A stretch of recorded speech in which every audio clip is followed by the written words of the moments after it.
Welcome to Life and Love Nuggets, where licensed therapist Brent and Janis Sharp share how you can thrive in your life, your love, and your relationships.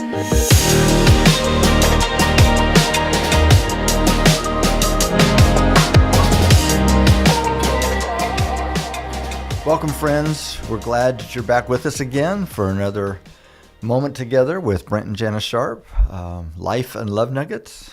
Today we're going to talk about magical thinking, how it's pervaded our culture, and the impact that it has on our daily lives, our marriages, and all of our relationships. Yeah, we've seen this have quite an effect on people, particularly we've seen it in marriage. Of course, as marriage counselors, we see this idea of this kind of special thing that happens to us, this magical moment.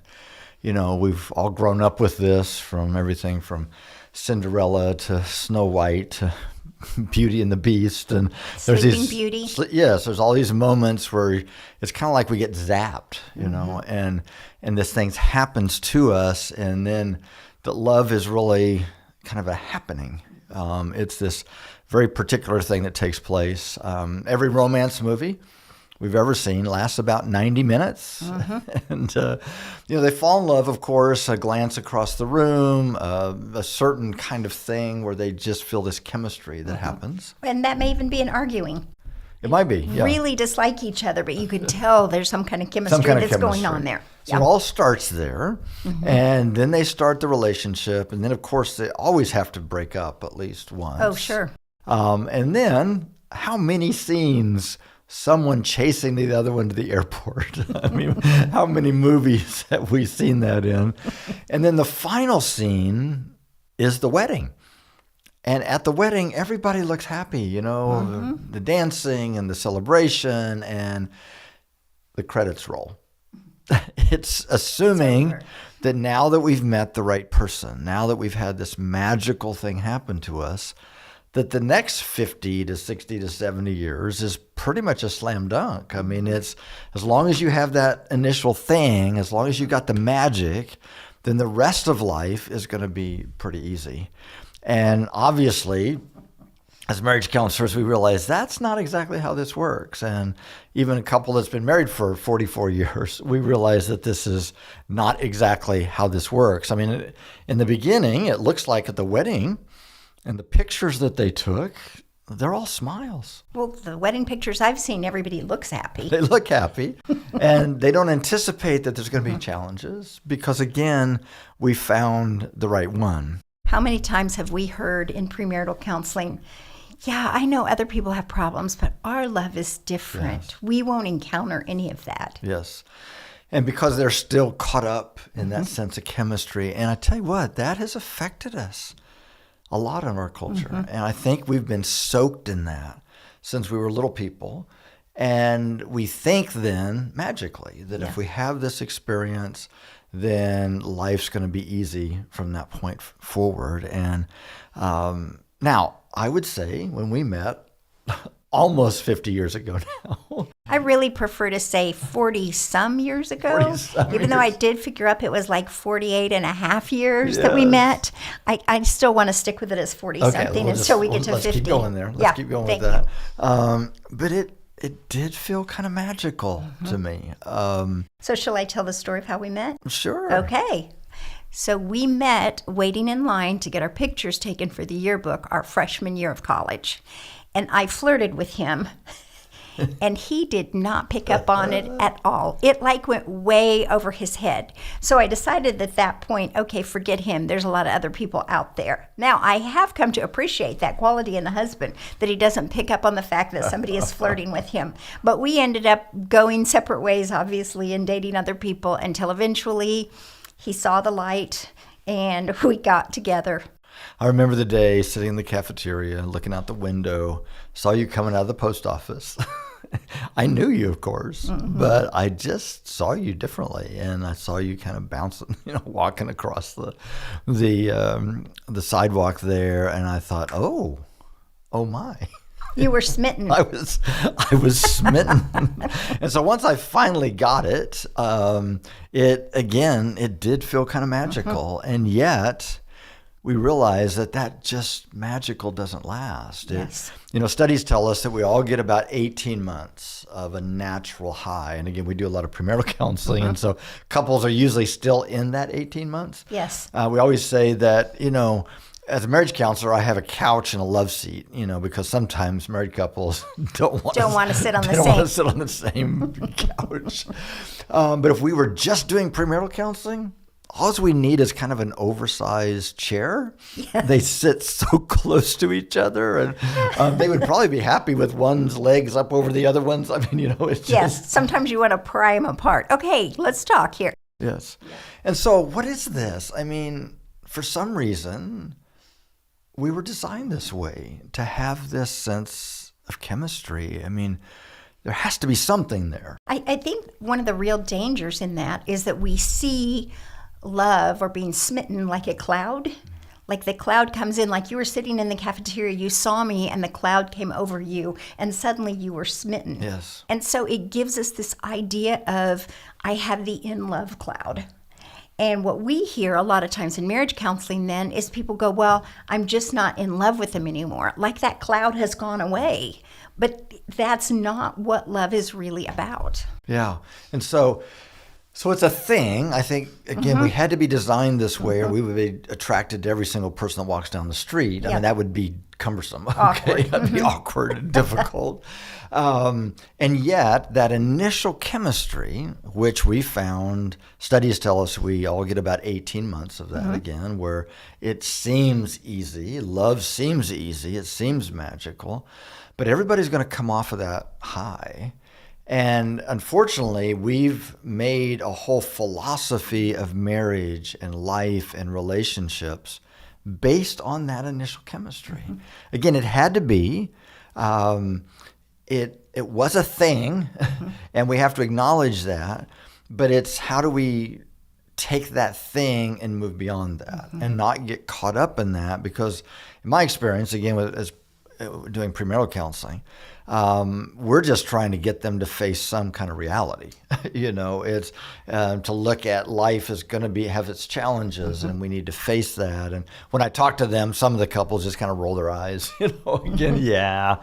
Well, again, we've heard that, and some people deal with that. Other people have that. Other people have that, and I always wish I had a time machine. I wish I could send couples in a time machine and send them ahead like 2 years and get out of the time machine for like 5 minutes. Yeah. And premarital counseling would be a snap. It would. Once they come back in the room, and today they're like, oh my gosh, they're just going to start asking questions, Yeah. And they would be like little sponges that would just kind of absorb. So what is that thing? How has it affected us? What in the world do we do about that? Yeah.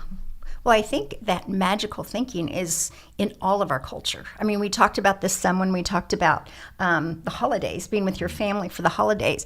We have this idea that we should make everything magical, that everything should be magical and wonderful. And it puts a lot of pressure on us in all ways. And honestly, when we haven't experienced something, we're not very realistic. I mean, I think about before I had kids, thinking about having a baby and sitting in a room rocking a baby with the sun shining in the window and everything was peaceful and perfect. And reality, I had a little bit of that, but there's also the sleepless nights. But I think we have this idea that we have to have life magical or it's not okay. Right. And speaking of which, we do have Valentine's Day coming up. It is February. Coming up very soon. Yes. And some of you will probably be breaking out in a cold sweat or feel some anxiety. I always feel anxious during this time. It's like, how do I do something that is going to be really meaningful? And anyway. We're marriage counselors, Brent, so anything you do will be wonderful, right? Right. Oh, exactly. But we have those expectations. We want to make things so special. And oftentimes, the people in our lives build up expectations, and then they're disappointed because they're not exactly what they had in mind. And we'll talk on some other session about communication. But we have gone so over the top in holidays, and I think Valentine's Day is one of those. It's like you have to have all of the perfect things, and it's not just for your kids. It's like, oh, should I do something for people at the office? Should I have a Galentine's Day? Or should I do something for my mom? Or what about somebody else? It goes along with that. Several sessions ago, I talked about the perfect list or the good list. The good list. The good list. You know, a good mom would do this, a good wife would do this, a good friend would do this. And so we have all of those expectations that are on us that cause us stress. And Valentine's Day didn't used to be that way. Like when you had a Valentine's party when you were at school, what was it like? Oh my gosh, this is going back. Oh my goodness, how far this is Not going quite back. covered wagon days, but kind of close. Really Yeah. close. Wow, yes. I remember we would go to the store and you get a pack of them. You get all these little Valentines because they're little bitty things. And I think we would write out one for everybody in our class. And I do remember something about a shoebox. Yeah. We would get a little shoebox, and I don't know how we did it. We cut a little hole in the top of it or something. And so when you collected them from your classmates and, they would just sign their name to it, some little, catchphrase or something on these little cards. And you'd collect all of these. And we'd come home that day with a little shoebox full of Valentine's Day cards. And it was always like a shoebox that you kind of scrounged up around the house. Yes. And you decorated You it that put day. paper on it. Yes, or the day before with just stuff that you had. Yeah. You didn't go over the top. And maybe one or two people would like put a sucker on their Valentine. Sometimes it was just the teacher, but it was nothing like what it is now. Yeah. I found myself yesterday when I was running errands, I went by a kid's store and I thought, oh, I should go ahead and get Valentine shirts or outfits or something for each of the grandkids so that their moms would have to do that much less. I mean, it's over the top. They have Valentine pajamas now. You could do a matching family Valentine's pajamas. So it's just gone over the top, and the expectations have gotten higher and higher, all because of this idea of we need to make it magical for everyone. We all kind of wait on that magical feeling, don't we? And we're longing for that. We're striving for that. Again, a lot of our culture is focused on that. How do we have these magical feelings? Now, I do remember, I don't know if I've ever told you this. Oh. I do remember the very first actual literal little gift I bought somebody. I believe it was 5th grade. Oh. Now, I don't remember her name. Good. But I do remember going to the store and getting one of those little heart-shaped boxes that had candy. And, oh my gosh, talk about awkward 5th grade. I think I had a friend take it to her, and she never said anything. We were so freaked out over it. But again, the point is. So you're saying this was not your soulmate? This is not my soulmate, yes. Oh, speaking of soulmate, oh my gosh.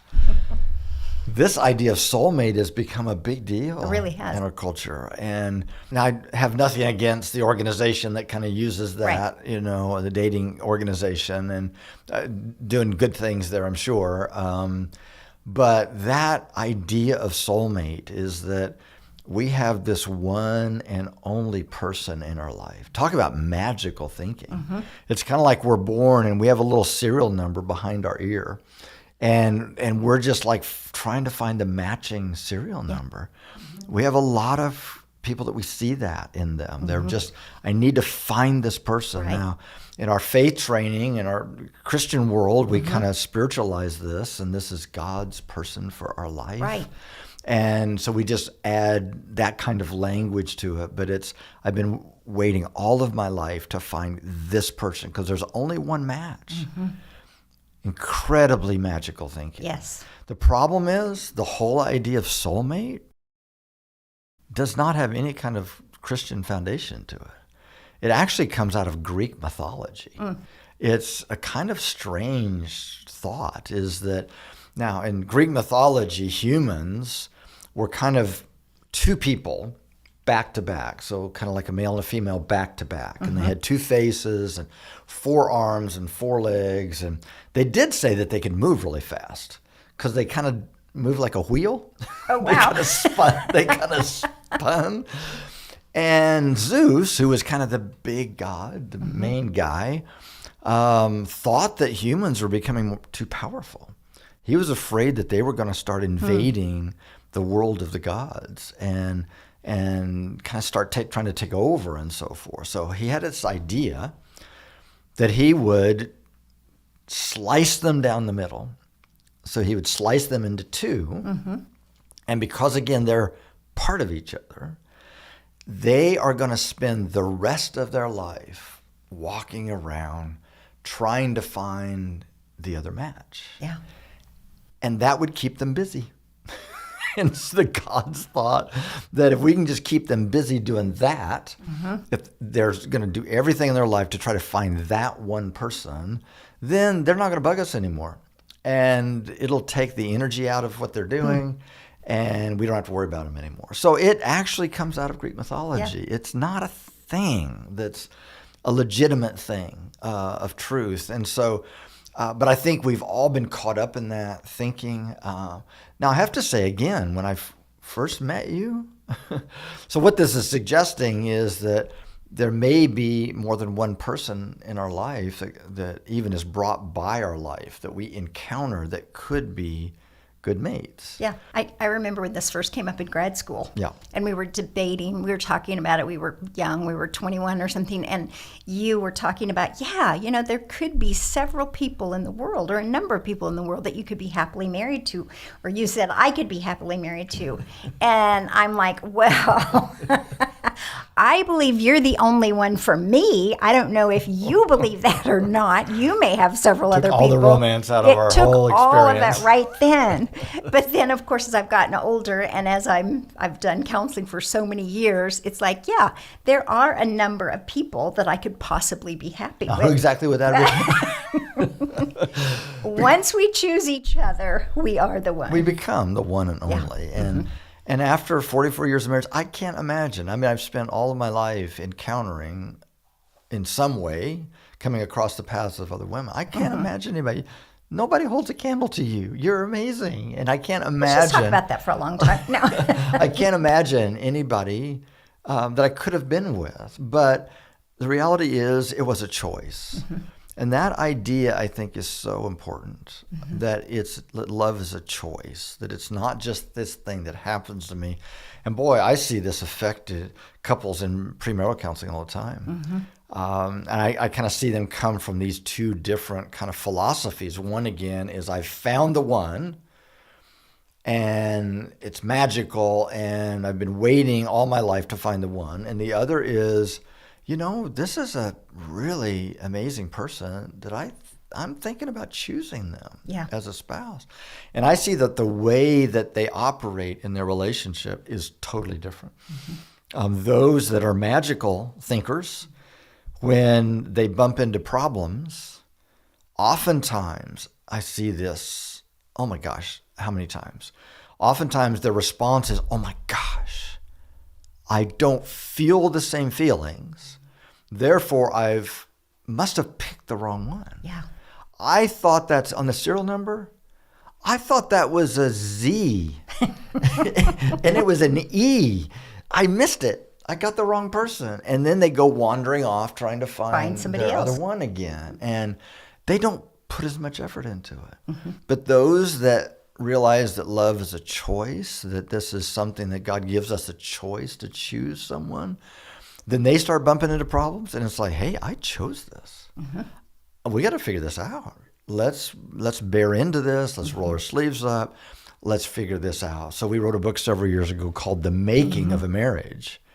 We did that on purpose because we believe it's something that's made. That's right. It's not something that just poof, God zaps us, and out of that, then because you're zapped, you're going to love each other naturally in this amazing way for the next 70 years.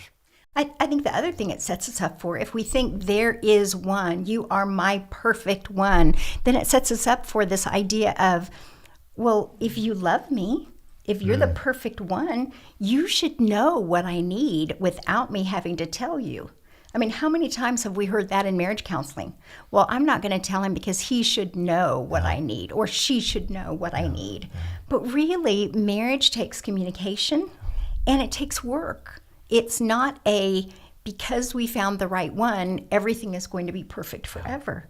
It takes intention, and we have to work through the process to keep that closeness and to keep that excitement alive in our relationship. And it doesn't mean that, marriage is such hard work. Right. It is work. We do have to make some choices, but it can be a positive thing too.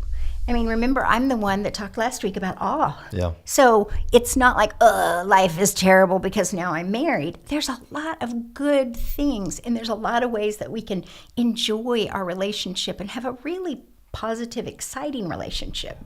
But just like with awe, we have to be intentional to do that. You can't just wait for that to happen. You have to make some choices and put some things in place that can make life better and more exciting, and that can make your relationships better and more exciting. Yeah, because the reality is, and we're going to talk about this in the next few weeks, is feelings follow behavior. They are a byproduct of behavior. Now, we don't realize this in the beginning. We kind of get faked out, to be honest, because it feels like we got zapped. Again, I remember that initial chemistry with you that I felt, oh my gosh, I found everything I've been looking for, and it's amazing. And it was easy in those first few months. It was easy to do nice things. But the reality is, I tell couples, even if you had that initial chemistry with that person, if you had a first date and you had a knockdown, drag-out fight over politics or something, you wouldn't have had a second date. Mm-hmm. The reason you had a second date is because that first one went really nice. Mm-hmm. It really was the behavior, and that was easy. And God seems to give us this easiness in the beginning. And I think we get lulled to sleep in that. I think that's the problem, is we go numb, we get paralyzed by that because we just, oh my gosh, this is amazing. And we don't put the effort in, and we don't realize it really is those behaviors that create these feelings. And so couples come off of that 18 months of this natural high, and they start going through some desert times or times where I just don't feel quite the same strength or whatever. And then again, they come to the wrong conclusions, which is, I guess I've just fallen out of love, or I picked the wrong person or whatever, which has nothing to do with any of that. No, your behaviors have changed. You've probably gotten distracted. You've probably gotten busy. All of your effort is probably going to your job or your kids or your house or your whatever it is. And we aren't nurturing the relationship, and so the feelings start dropping off. That's right. Now, when we realize that feelings follow behavior, that's actually a good thing, because we get to determine and choose behavior.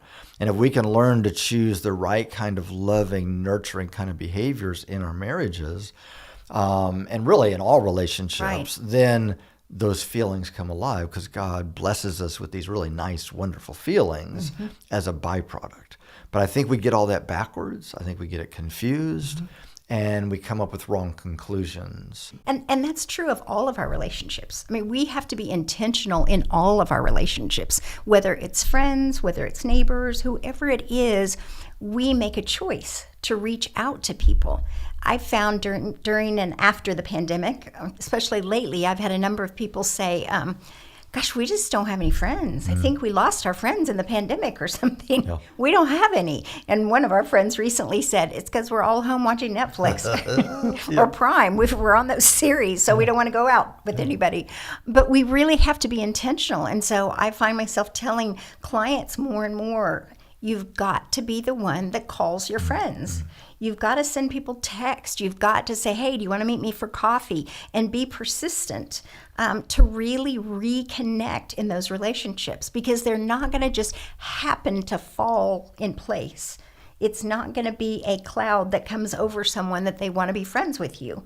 You've got to make the effort to do that. And effort doesn't mean bad. It just means we have to be intentional in our lives. Yeah, so love is an action word, and we're going to talk about this a lot. It's a choice. It's an action that we make, regardless of how we feel. And that is the key, is regardless of how we feel. Yeah. If we can make choices. If you look at the whole scriptural story, when it talks about love, it does not talk about a feeling. It talks about action. It's something that you do for others. It's the way that you care for others. It doesn't talk about when you get all warm and fuzzy and you feel these great chemistry feelings, then you do these things. No, it's you do these things.